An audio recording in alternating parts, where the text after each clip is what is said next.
Hola, soy Harley Schlanger del Instituto Schiller. Bienvenidos a la videoconferencia internacional del Instituto Schiller de esta semana con Helga Sepp-LaRouche, la fundadora y presidente del Instituto Schiller. Esta ha sido otra semana con acontecimientos muy importantes que tenemos ante nosotros y tenemos que hablar de ellos hoy para que nuestro público esté al tanto de estos acontecimientos también, pero acontecimientos estratégicos, incluyendo la evidencia cada vez mayor de la actuación corrupta e inmoral del fiscal especial Robert Mueller. Ya hay congresistas que han pedido que se cierre la investigación y de que incluso se lleve algunas de estas personas a la cárcel. Y esto ocurre en el momento en que estamos ampliando nuestra distribución del expediente sobre Mueller.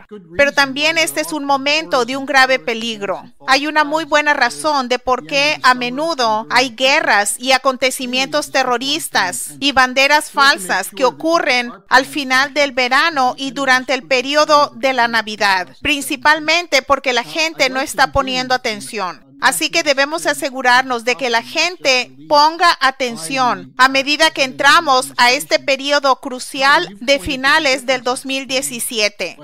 Ahora, me gustaría comenzar con la doctrina estratégica de seguridad nacional que acaba de publicar el presidente y el gobierno. Helga ha señalado las diferencias entre lo que Trump dijo y también el lenguaje de la doctrina, que hay algunas diferencias. Pero uno de los problemas clave es que, como has identificado, esto forma parte de la vieja geopolítica. Así que me gustaría que hables sobre lo que quieres decir con eso y por qué ese es un problema importante. Creo que el documento fue escrito por una mujer llamada Nadia Shadlow, que se dice que es cercana a McMaster y que ya estaba trabajando en las cercanías de Bush y Cheney. Ella tiene antecedentes en el ejército. Este documento claramente mira al mundo desde el punto de vista, como dijiste, de la geopolítica. Y si lo miras desde ese punto de vista, naturalmente, China y Rusia, pero especialmente China, que está en ascenso, son consideradas como rivales o enemigas. Y creo que este documento, Trump, lo cual es muy raro, insistió en él presentar ese documento, y no el asesor de seguridad nacional que normalmente presenta tal informe. Y obviamente parece que lo hizo para suavizar ciertas formulaciones.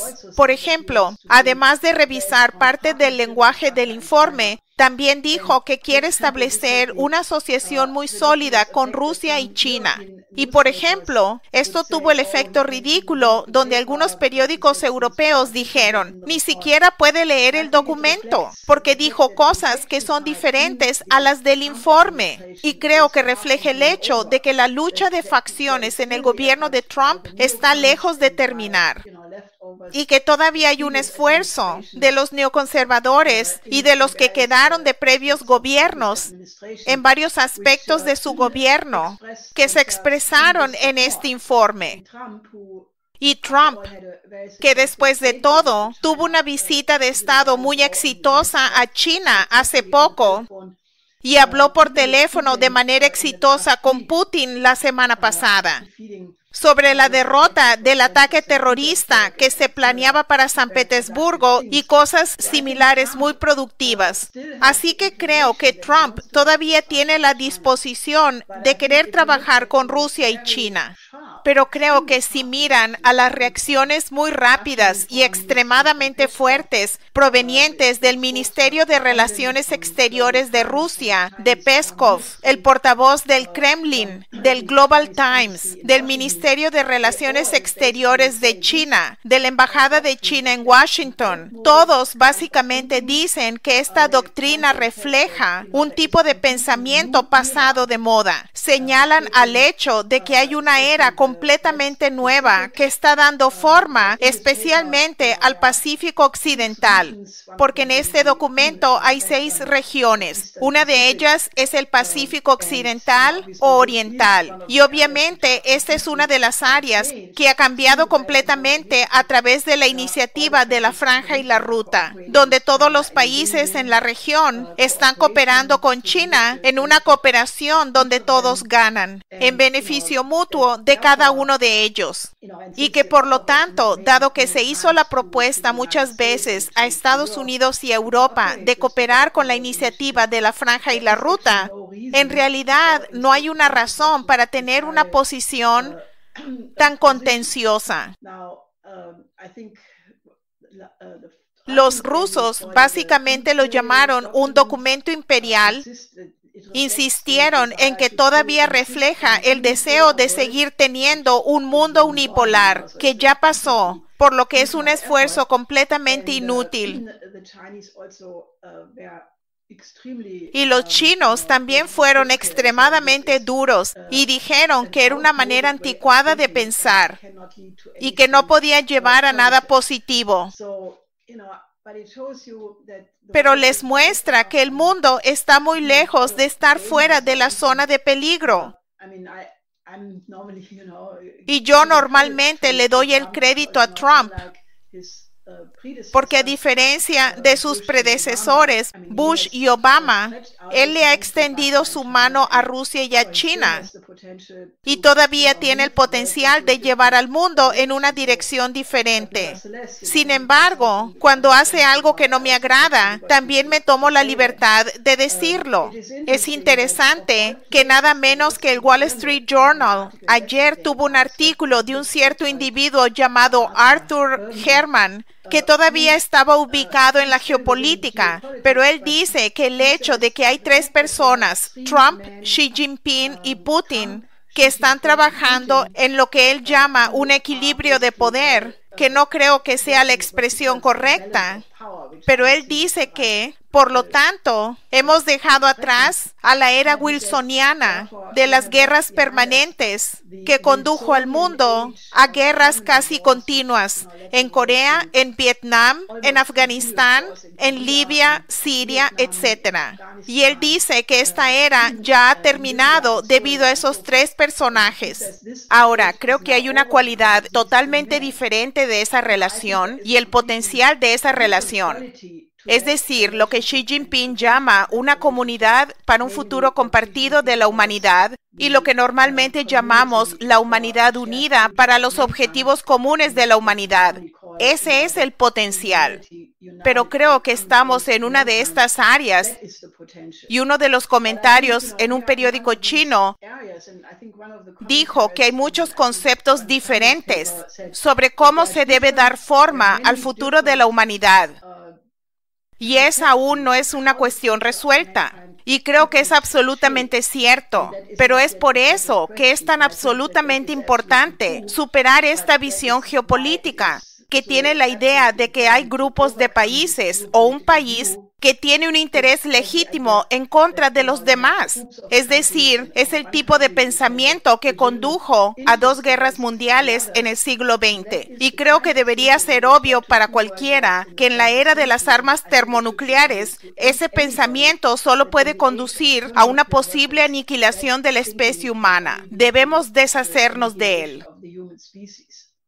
He recibido varios correos electrónicos del público que dicen que están de acuerdo con mucho de lo que decimos, pero que no entienden por qué estás tan enfocada en esta cuestión de la geopolítica. Porque dicen, ¿no es la geopolítica el orden natural en las relaciones internacionales? Básicamente he respondido esa pregunta, pero ¿hay algo más que quisieras añadir al respecto? Porque creo que este es el tema crucial y que surge en torno a este documento estratégico nacional. Bueno, la única manera de verlo es desde el arco largo de la evolución de la especie humana. Al principio todavía había tribus y pequeños grupos étnicos. La gente tenía varias formas de resolver los conflictos, ya sea la diplomacia o las negociaciones. Y si eso no funcionaba, había un conflicto y la guerra. Y eso obviamente fue una característica del desarrollo humano durante mucho tiempo. Pero creo que esa no es la verdadera naturaleza de la humanidad. Porque si se sigue con la idea de que todas las negociaciones y la diplomacia fracasan, aún se puede recurrir a la guerra. En la era de las armas termonucleares sería el fin de la civilización. Y yo veo esa idea de usar la guerra como un medio de resolución de conflictos que corresponde a la edad de tal vez niños de 4 años que piensan que está bien patear al otro en la rodilla y viceversa. Y yo creo que la humanidad tiene el potencial de volverse un adulto, que se puede, en verdad, a través de las negociaciones y especialmente mediante el establecimiento de un orden superior de la colaboración a favor de todo el mundo, de que se puede establecer una forma para la gobernanza humana en todo el mundo, donde la guerra ya no es un método para resolver los conflictos. Y yo admito que esta idea proviene en gran medida del gran pensador del siglo XV, Nicolás de Cusa, que es el padre de la ciencia moderna y también es el padre de la idea del Estado Nacional soberano. Y él desarrolló un método de pensamiento que le llamó coincidencia oppositorum, la coincidencia de los opuestos, donde él dijo que dado que el hombre es capaz de la razón creadora, se puede pensar en un orden superior donde los conflictos en un orden inferior desaparecen. El argumento de que el uno tiene un poder superior que los muchos. Y esa idea es parte de la paz de Westfalia, la idea de que se puede superar el conflicto estableciendo un interés común. Y esa idea, incluso, aunque no creo que Nicolás de Cusa es muy conocido en China, pero yo pienso que es probablemente debido a la tradición confuciana. La idea de la nueva ruta de la seda, de la iniciativa de la franja y la ruta de Xi Jinping, reflejan exactamente ese enfoque filosófico. Así que si la humanidad se vuelve adulta, ya no desperdiciaremos energías en cosas estúpidas, como buscar el dinero, la especulación de los mercados y las otras cosas que son realmente una pérdida de tiempo, sino que nos volveremos adultos y las personas se volverán creativas y se relacionarán con la creatividad del otro. Y eso no solo entre las personas, sino también entre las naciones. Así que creo que esa es la manera correcta de ver las cosas, y no desde el punto de vista del conflicto aristotélico eterno entre A y B, de un grupo geopolítico en contra del otro, sino mediante la idea de Cusa, de la coincidencia de los opuestos. Primero, una humanidad es la mejor manera de verlo.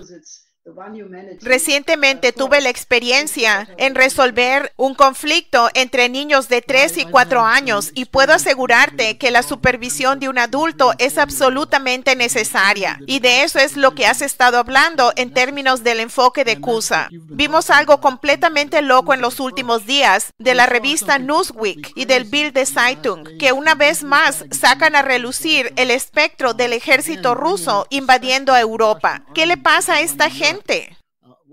Bueno, está muy claro que las maniobras rusas Zapad 2017, a las que se refieren el artículo de Newsweek y también el Bild der Zeitung, fueron una demostración por parte de Rusia de que está intentando defender a su país.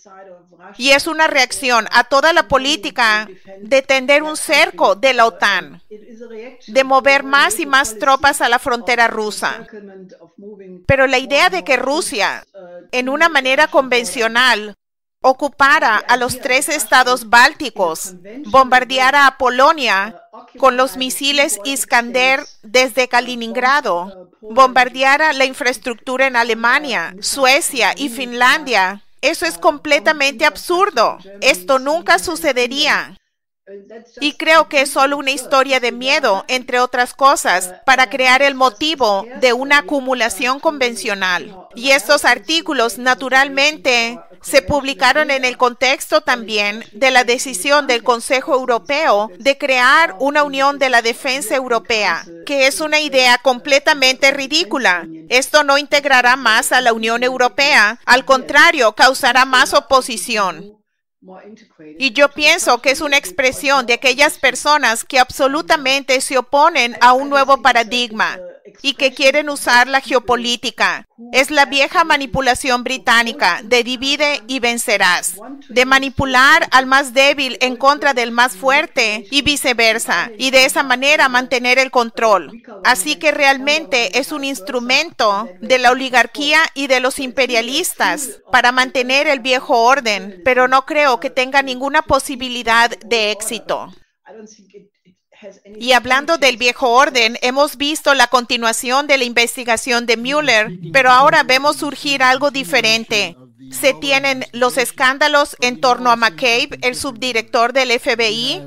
Strzok y su amante se escribieron mensajes de texto sobre la necesidad de evitar que Trump se convirtiera en el presidente o de tener una póliza de seguro si se convirtiera en el presidente. Está también Bruce Ohr y su esposa, que son parte del grupo de Fusion GPS. Ahora, esto llevó a los comentarios de Trey Gowdy, el jefe de la Comisión de Supervisión en el Congreso, que dijo que demuestra un prejuicio sin precedentes. Jordan, el congresista republicano de Ohio, dijo, todo apunta al hecho de que había un plan orquestado para evitar que Donald Trump se convirtiera en el presidente de Estados Unidos. Grassley ha hecho un llamado para despedir a algunas de estas personas. ¿Qué es lo que se requiere para cerrar la investigación de Mueller, teniendo en cuenta a todas estas denuncias que han surgido ahora?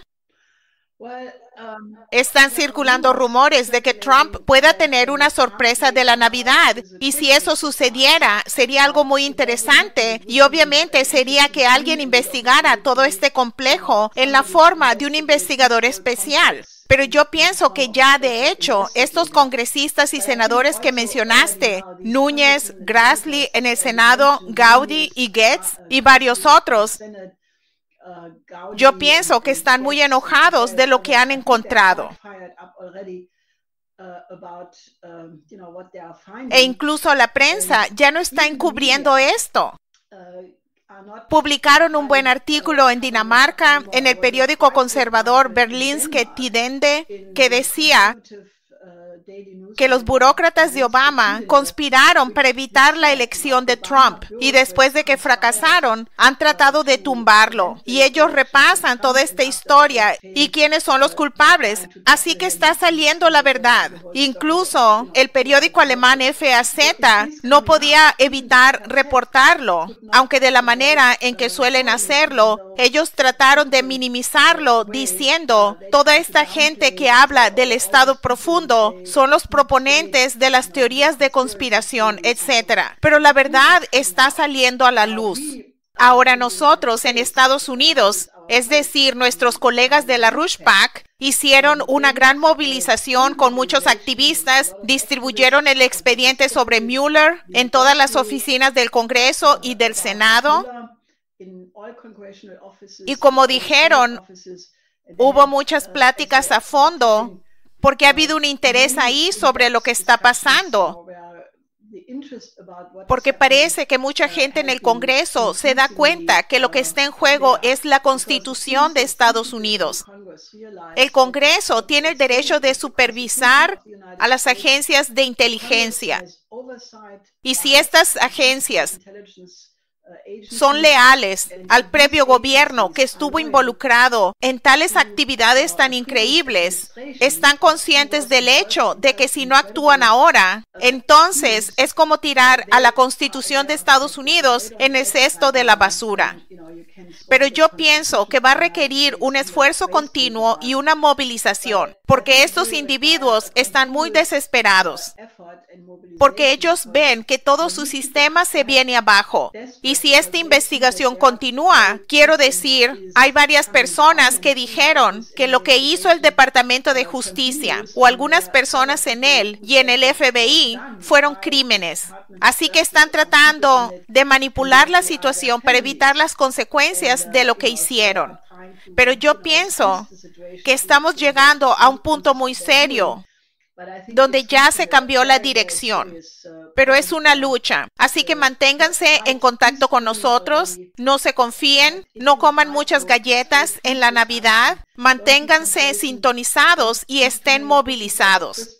Y yo pienso que también es importante que nosotros otorguemos un cierto tipo de liderazgo que es esencial, que es identificar no solamente las conexiones, los nombres, la corrupción, sino cuál es la intención. Y esto de nuevo nos lleva a lo que tú hablaste al principio, el intento de evitar que el presidente Trump tenga una alianza de cooperación estratégica con Rusia y China. Por ejemplo, Clapper, que fue el exdirector nacional de inteligencia, metió la pata de nuevo diciendo que Putin sabe cómo manejar un recurso y eso es lo que está haciendo con el presidente. Así que pienso que es crucial que la gente entienda de que esto no se trata sobre el carácter de Trump o que a la gente no le gusta Trump, pero tiene que ver con todo este cambio al nuevo paradigma.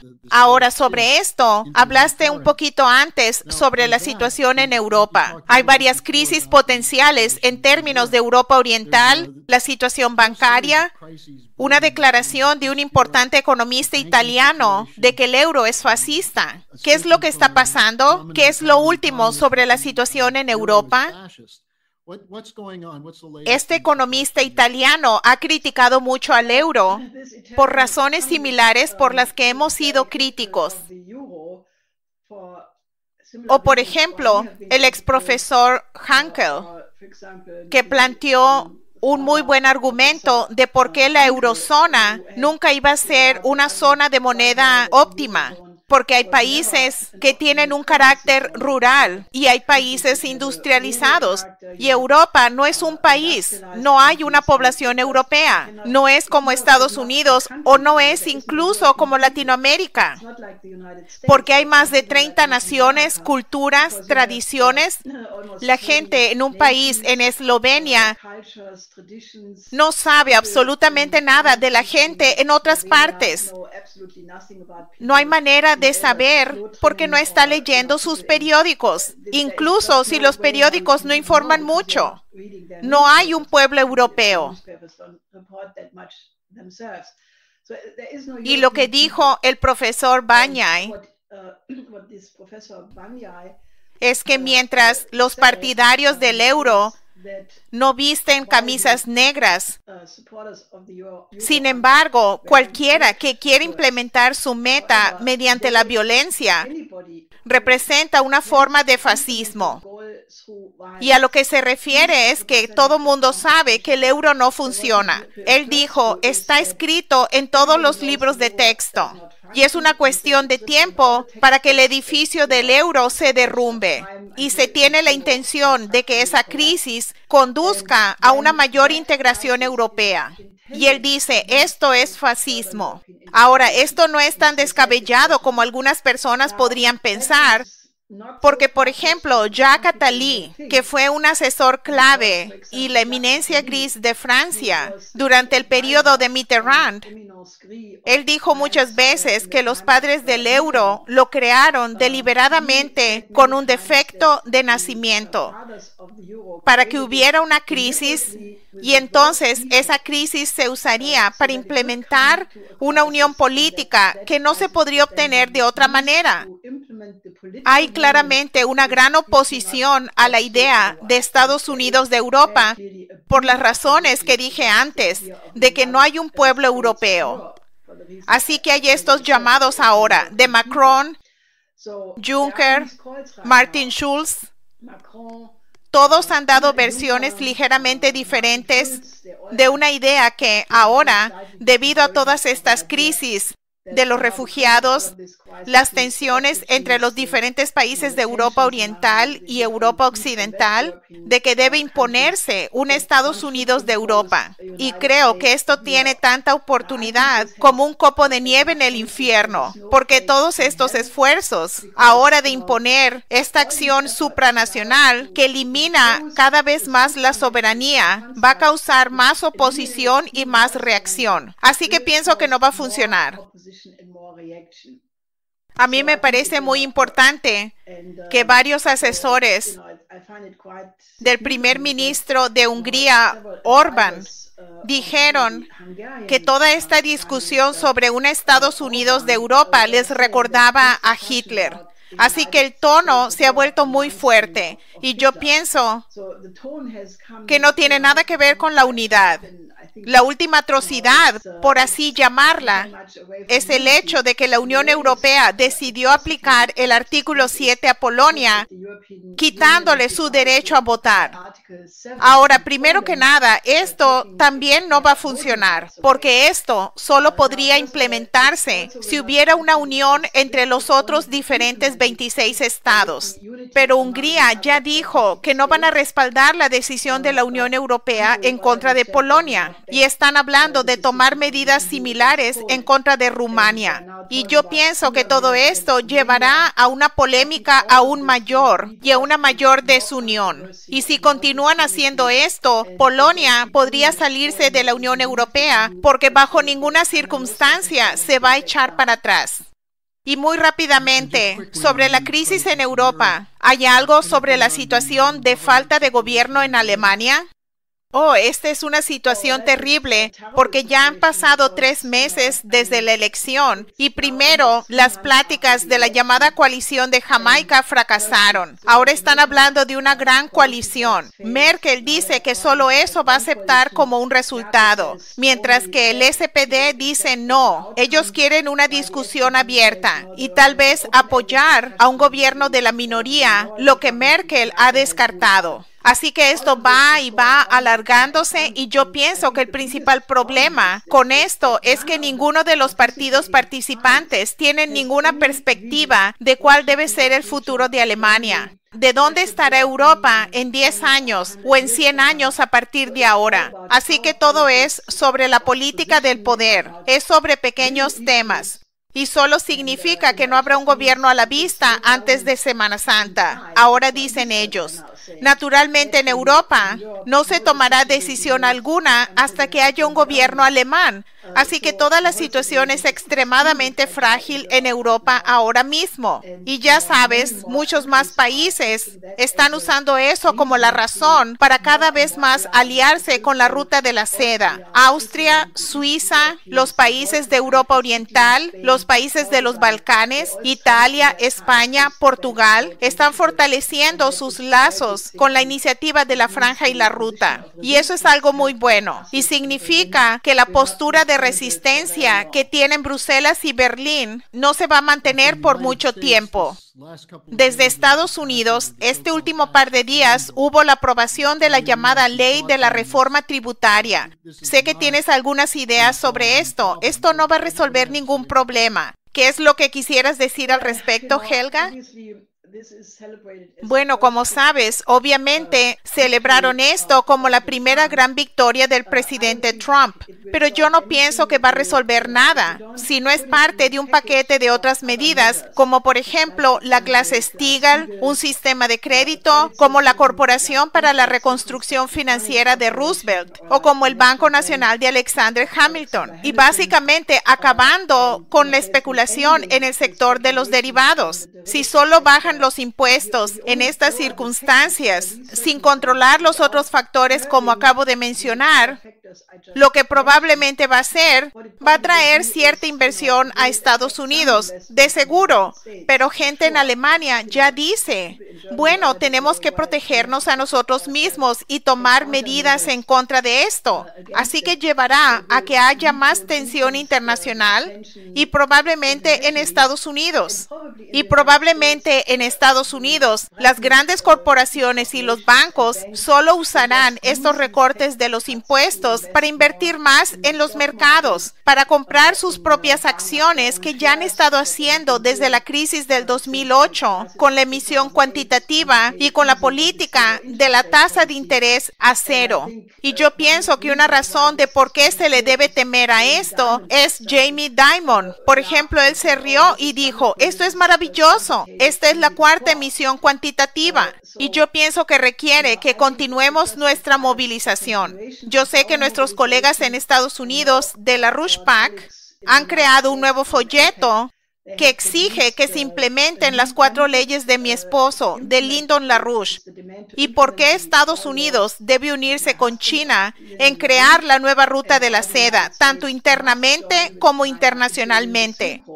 Se ha publicado el folleto y yo les pediría a nuestro público que lo obtengan. Léanlo, tiene todas las soluciones. ¿Cuáles son los conceptos económicos correctos para Estados Unidos y para el resto del mundo para salir de esta crisis actual? Esto es muy urgente porque podríamos tener un derretimiento del sistema en cualquier minuto. Y para mencionarlo brevemente, esta manía del Bitcoin que existe es realmente un recordatorio de la burbuja de los tulipanes antes de que estallara. China ha reconocido este peligro y básicamente ha prohibido la especulación en Bitcoins. Y todas estas locuras dejan claro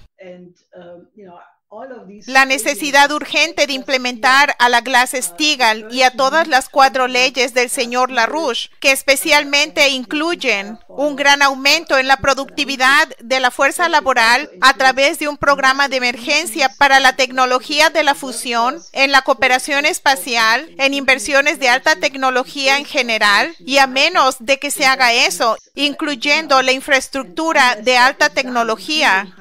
Y el accidente reciente de Amtrak en el estado de Washington solo subraya que esto es absolutamente necesario.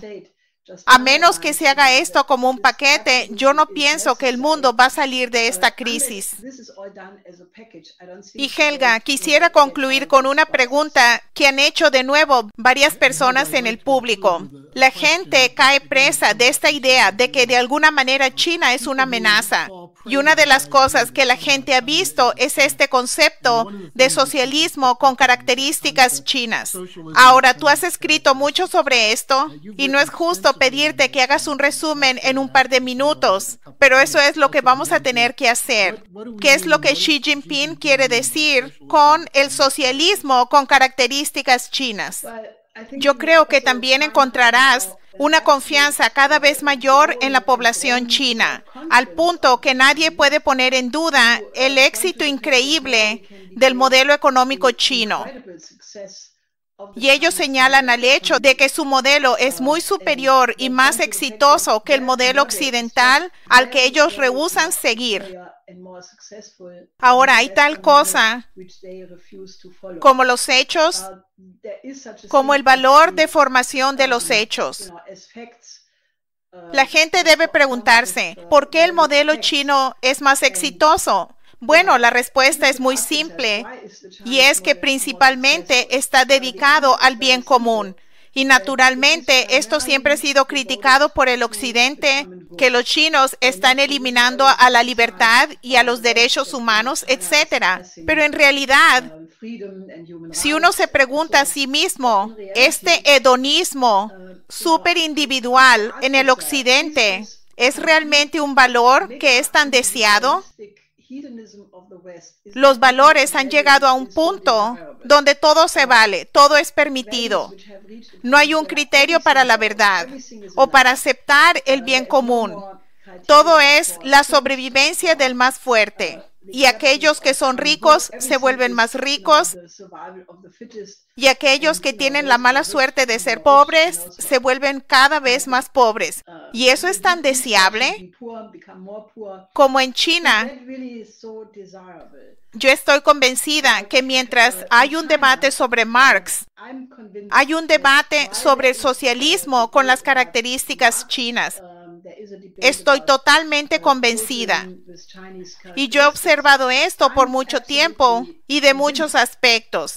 Y lo que significa con características chinas se refiere a los 2.500 años de la tradición confuciana en China. Los valores confucianos, de los que escribí un artículo a principios de este año, de hecho, señalan la afinidad de las ideas del poeta alemán Friedrich Schiller y Confucio, que ambos tienen una imagen del hombre, de que el hombre tiene una obligación moral de perfeccionar toda su vida para poder servir mejor y de manera más eficiente al bien común. Ahora, obviamente, algunas veces los derechos individuales son limitados un poco por el bien común. Es decir, un buen ejemplo fue la construcción de la presa de las Tres Cañadas. La gente en el occidente estaba completamente histérica. Decía, oh, esos pobres miles de campesinos que deben ser trasladados para que se pueda construir esta presa. Y eso está violando la libertad y los derechos humanos. Bueno, si uno mira que con esta presa se ha ganado una enorme cantidad de energía hidroeléctrica y miles de personas no se van a ahogar cada vez que el río se inunde. Tal vez es mejor actuar en el bien común. Y algunas veces se debe tener que estos mismos campesinos obtuvieron viviendas que son mucho más modernas y mejores. Así que ese es un buen ejemplo de que si se le da prioridad al bien común, que es lo que China claramente ha hecho, entonces se eleva a más de 700 millones de personas de la pobreza. Y ellos tienen un plan muy claro para hacer que los 42 millones restantes de gente pobre salga de la pobreza para el año 2020. Y están haciendo cosas muy eficientes para hacer eso. Ya lo hemos mencionado antes y lo diré de nuevo. Ellos ubican dónde está la gente pobre, en qué región vive y luego le preguntan cuáles son las razones. ¿Qué se ha hecho para abordar eso? Para sacarlos de la pobreza. Están usando comercio electrónico para los granjeros que viven en las zonas rurales distantes para vender sus productos. Así que están avanzando de una manera muy eficiente para elevar a toda la población de la pobreza. Ahora, ¿cuánta gente pobre hay en Estados Unidos? ¿Cuántos sin hogar? Vimos las cifras del último periodo, de una cifra increíble del 40% de los niños en Nueva York vienen de familias sin vivienda. Eso no significa que viven en las calles, pero no tienen su propia casa. En Europa hay 90 millones de personas pobres y nadie habla de sacarlos de la pobreza.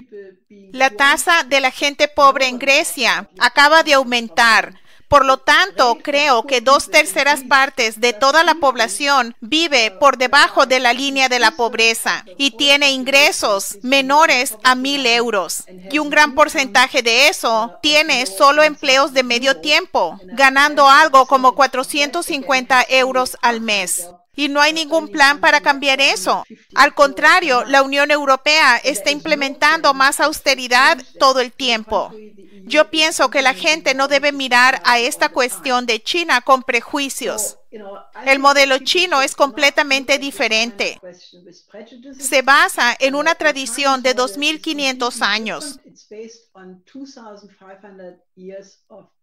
Y hay algo en esta manera china de enfocar las cosas a través de enfoques pacíficos, a través de esta propuesta donde todos ganan, que es realmente un mejor modelo de gobernanza. Y la gente no debe tener prejuicios. Y yo creo que he encontrado que la mayoría de la gente no sabe nada sobre China. Hay muy poca gente que ha estado allá, que tiene negocios allá y que están completamente emocionados sobre las opciones que le ofrece la nueva ruta de la seda al mundo, y ellos están realmente transformados y totalmente emocionados. Y debido a la cobertura negativa en los medios, hay gente que todavía cree en la amenaza china, que cree en el peligro amarillo y las otras campañas de propaganda por décadas. Creo que es una vergüenza. Porque si se ve a China sin prejuicios, es una cultura increíblemente interesante. Es rica, tiene 5,000 años y ha producido cosas hermosas en la música, la poesía, en la filosofía. Es uno de los países de vanguardia en la ciencia. Es un país innovador. Así que yo les sugeriría a las personas que en lugar de, incluso no me crean, pero empiecen a investigar y miren por sí mismos y encontrarán que eso es completamente diferente al modo en que los medios occidentales informan o algún grupo geopolítico les trata de decir, y descubrirán hermosas cosas, se los prometo. Bueno, en esa nota tan inspiradora, Helga, creo que a nombre del Instituto Schiller quisiera desearle a la gente una feliz Navidad, pero con tu sugerencia. No simplemente coman galletas y ponche de ron. Úsenla como una oportunidad para reflexionar sobre las grandes oportunidades de la humanidad hoy día. Y en ese sentido, el espíritu de la Navidad y el espíritu de la nueva ruta de la seda es uno y el mismo. Hasta la próxima semana. Sí, feliz Navidad. Yeah, Merry Christmas.